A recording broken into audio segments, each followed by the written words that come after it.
Good morning students. Today our topic is equivalent fractions. It means fractions which express the same part of a whole but have different names are called equivalent fractions. इसको हम एक example से clear करेंगे. एक बार फिर से सुन लीजिए. Fractions which express the same part of a whole but have different names are called equivalent fractions. तो इसको हम इस एग्जांपल से करेंगे. यहाँ देखिए आप सभी कि मैंने यहाँ 3 सर्कल्स बनाए हैं. यहाँ पर सर्कल के मैंने 3 इक्वल पार्ट्स किए हैं, 1, 2 एंड 3. यहाँ सर्कल के 6 पार्ट्स हैं, 1, 2, 3, 4, 5 एंड 6. यहाँ सर्कल के 9 पार्ट्स हैं, 1, 2, 3, 4, 5, 6, 7, 8 एंड 9. अब आप देखोगे कि यहाँ 3 पार्ट्स में से मैंने 1 पार्ट में कलर किया है, तो इट मीन्स यहाँ पर फ्रैक्शन क्या बनेगा. 1 में कलर है तो 1/3. यहाँ हमने 6 पार्ट्स में से अगर 2 में कलर किया है तो जो होल पार्ट्स है, टोटल पार्ट्स हैं वो कितने हैं, 6, और कलर कितने में है, 2 में. तो हमारा फ्रैक्शन क्या बनेगा, 2/6. नेक्स्ट जो सर्कल है इसमें टोटल पार्ट्स जो है सर्कल के 9 है और कलर किस में किया हमने, 3 में. तो हमारा फ्रैक्शन क्या बनेगा, 3/9. लेकिन यहाँ पर आप देखोगे कि जो सर्कल है, सर्कल का सेम पार्ट ही जो है वो शेडेड है. जितना भी हमने 3 फिगर्स ली हैं एग्जांपल में, तीनों की तीनों फिगर्स में जो सर्कल में शेड किया हुआ है वो तीनों में सेम है. शेडेड पोर्शन सेम है लेकिन उनके नेम क्या है, वो डिफरेंट है. ये 1/3 है, ये 2/6 है, ये 3/9 है. इट मीन्स ऐसे फ्रैक्शंस जो ये क्या एक्सप्रेस करते हैं, same part of a whole. Whole means पूरे सर्कल का सेम पार्ट. सेम पार्ट पर ही यहाँ पे शेड किया हुआ है. पूरे सर्कल का या पूरा कोई भी हमारे पास कोई भी चीज़ है उसके पूरे पार्ट में से सेम पार्ट पर ही अगर शेड हो रहा है या सेम पार्ट की ही बात की जा रही है तो, लेकिन उनके नेम अलग अलग हैं, तो ऐसे फ्रैक्शन क्या कहलाते हैं, इक्विवेलेंट फ्रैक्शंस. क्लियर हुआ. एक बार फिर से सुन लीजिए. यहाँ मैंने सर्कल्स के जो है 3 पार्ट्स थे, 3 में 1 में कलर किया. यहाँ 6 पार्ट थे, 6 में से 2 में कलर किया. यहाँ 9 पार्ट्स थे, 9 में से 3 में कलर किया. तो तीनों जो फ्रैक्शंस हैं वो डिफरेंट हैं. लेकिन हमने यहाँ सर्कल में जब देखा तो सर्कल में तीनों पार्ट्स जो है, सर्कल का जो इतना पोर्शन है वो बिल्कुल सेम है. सेम पोर्शन में ही कलर किया हुआ है. इट मीन्स ये कैसे फ्रैक्शन है, इक्विवेलेंट फ्रैक्शंस. क्यों है, देखिए फ्रैक्शंस विच एक्सप्रेस, जो ये क्या शो करते हैं, same part of a whole. पूरे सर्कल का सेम पार्ट, शेडेड पार्ट जो है वो सेम है. तो वो अगर एक्सप्रेस कर रहे हैं लेकिन उनके नेम अलग अलग हैं तो वो कैसे फ्रैक्शन है, इक्विवेलेंट फ्रैक्शंस. तो अब हम जो वर्कशीट 1 करेंगे वो ऐसे ही फ्रैक्शंस के ऊपर बेस्ड है जो कि इक्विवेलेंट फ्रैक्शंस होंगे लेकिन उनके जो नेम होंगे वो डिफरेंट होंगे, लेकिन वो होल का सेम पार्ट को रिप्रेजेंट करेंगे. जो पूरा सर्कल है, यहाँ पे अगर सर्कल लिया हुआ है तो सर्कल में जो शेडेड पार्ट है वो तीनों में सेम है लेकिन उनके नेम डिफरेंट है. तो ये कैसे फ्रैक्शन है, इक्विवेलेंट फ्रैक्शंस. तो इसी पर ही बेस्ड जो हमारी नेक्स्ट वर्कशीट है, वर्कशीट 1, अब हम वो करेंगे. यस बेटा, now come to worksheet 1. Question 1 है, represent the equivalent fractions 1/2, 2/4, 4/8 in the given figures.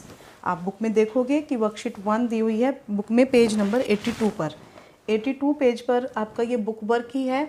यहाँ 3 सर्कल्स बने हुए हैं. प्लेन सर्कल्स हैं, मैंने यहाँ लाइंस लगा दी हैं, लेकिन आपको बुक में प्लेन सर्कल्स दिए हुए हैं, कोई बीच में उसके पार्टीशन नहीं किया हुआ. ए पार्ट में आपको दिया हुआ है फ्रैक्शन 1/2, बी पार्ट में फ्रैक्शन है 2/4 एंड सी पार्ट का फ्रैक्शन है 4/8. तो हमने क्या करना है, यहाँ पर हमने जो है सर्कल, जो पूरा सर्कल है उसके कितने पार्ट करने हैं, 2 पार्ट्स. तो मैंने सर्कल के 2 पार्ट्स कर दिए और यहाँ 2/4 है तो इट मीन्स जो नीचे 4 है डिनोमिनेटर, इट मीन्स सर्कल्स के हमने कितने पार्ट्स करने हैं, 4. तो मैंने यहाँ सर्कल के 4 पार्ट्स कर दिए. नेक्स्ट है 4/8, इट मीन्स सर्कल के 8 पार्ट्स करने हैं. तो मैंने सर्कल के 8 पार्ट्स कर दिए, 1, 2, 3, 4, 5, 6, 7 एंड 8.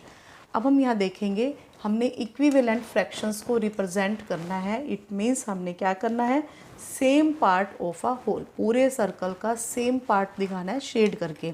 तो यहाँ आप देखोगे सबसे पहला हमको फ्रैक्शन दिया हुआ है 1/2। इट मीन्स हम 2 पार्ट में से 1 में कलर करेंगे।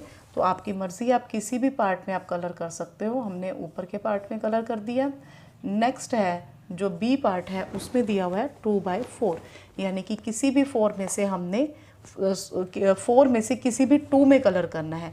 तो हम 2 सेम जैसे यहाँ पर दिया हुआ है इसी तरह से हम यहाँ पर ऊपर के ही 2 पार्ट्स में कलर कर देंगे। नेक्स्ट है 8 में से 4 में कलर करना है, तो हम यहाँ से 1, 2, 3 एंड 4 में कलर कर देंगे। अब आप देखोगे कि तीनों के तीनों क्वेश्चंस में जो फ्रैक्शंस थे वो डिफरेंट थे। डिफरेंट फ्रैक्शंस के नेम थे 1/2, 2/4, 4/8। लेकिन जब उनको रिप्रेजेंट किया हमने तो उन्होंने same part of a whole, पूरे सर्कल का सेम पार्ट दिखाया। हाफ हाफ सर्कल में ही कलर हुआ है, शेड हुआ है। क्लियर हुआ? जब सेम पार्ट में ही कलर हो रहा है इट मीन्स ये कैसे फ्रैक्शन है, इक्विवेलेंट फ्रैक्शंस हैं। ऐसे फ्रैक्शन जिनका आंसर सेम आ रहा है लेकिन उनके नेम डिफरेंट है। क्लियर? यहाँ से भी 1/2 से भी हाफ सर्कल में शेड हुआ, 2/4 से भी हाफ सर्कल में शेडिंग हुई, 4/8 से भी हाफ सर्कल में शेडिंग हुई। तो इट मीन्स ये कैसे फ्रैक्शन है, इक्विवेलेंट फ्रैक्शंस। तो आपने क्या करना है, ये क्वेश्चन 1 है, ये बुक में ही करना है। आपको 3 सर्कल्स दिए हुए हैं, आपने उन सर्कल्स में लाइंस लगानी है। पहले आप सर्कल्स को 2 पार्ट में डिवाइड करोगे, फिर 4 में और फिर 8 में, और फिर इसी तरह से ही शेडिंग करनी है। चाहे आप ऊपर के हाफ में शेड कर लेना, चाहे नीचे के हाफ में शेड कर लेना, और आपने इस तरह से इक्वल शेडिंग दिखानी है। क्लियर है? यस बेटा। नेक्स्ट है क्वेश्चन नंबर 2। यहाँ पर भी क्या करना है, हमने इक्विवेलेंट फ्रैक्शन को रिप्रेजेंट करना है। इक्विवेलेंट फ्रैक्शंस को किस नंबर से, किन फ्रैक्शन से रिप्रेजेंट करना है, 1/3, 2/6, 4/12 इन गिवन फिगर्स। यहाँ पर हमको 3 रेक्टेंगल्स दिए हुए हैं। जो लास्ट सम था उसमें हमारे पास सर्कल्स थे, तो अब हम इक्विवेलेंट फ्रैक्शंस को किसी भी फिगर में हम शो कर सकते हैं। तो लास्ट सम में हमारे पास सर्कल्स थे, अब हमारे पास क्या है, कुछ रेक्टेंगल्स हैं, और हमारे पास फ्रैक्शंस क्या है, 1/3, 2/6 एंड 4/12। इट मीन्स यहाँ हम इस रेक्टेंगल के 3 पार्ट्स करेंगे और उसमें 1 में शेड करेंगे।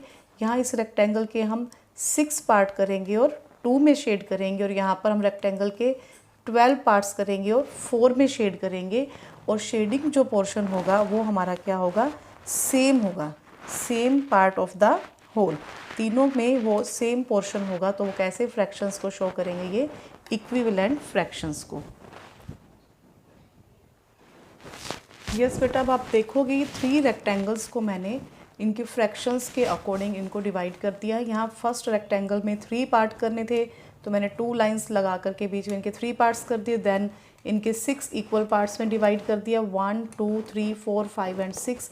देन लास्ट रेक्टेंगल को मैंने 12 इक्वल पार्ट्स में डिवाइड किया है। आपने थोड़ा केयरफुली करना है। यहाँ पर 1, 2, 3, 4, 5, 6, 7, 8, 9, 10, 11 एंड 12 पार्ट्स। अब हम इनमें शेड करेंगे।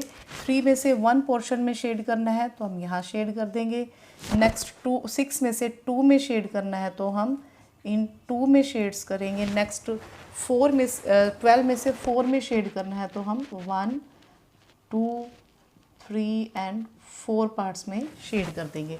अब हम यहाँ देखेंगे कि हर बार जो हमारा रेक्टेंगल है उसका 1/3 ही शेड, सेम पार्ट ही शेड हुआ है, बाकी उसके 2 पार्ट्स जो है वो रह गए हैं। इट मीन्स ये कैसे फ्रैक्शंस हैं, इक्विवेलेंट फ्रैक्शंस हैं, क्योंकि ये same part of a whole को शो कर रहे हैं। तो ये क्वेश्चन भी आपका बुक वर्क है। आज आपने क्या करना है कि वर्कशीट 1 कंप्लीट करनी है और इसको बुक पे ही करना है क्वेश्चन 1 एंड 2 को, और बहुत केयरफुली आपने जो यहाँ पे होल पोर्शन दिया हुआ है उसके इक्वल पार्ट्स जो है थोड़ा केयरफुली करने हैं। तो आपका आज का होमवर्क यही है कि आपने वर्कशीट 1 बुक में कंप्लीट करनी है। ओके बेटा, थैंक यू।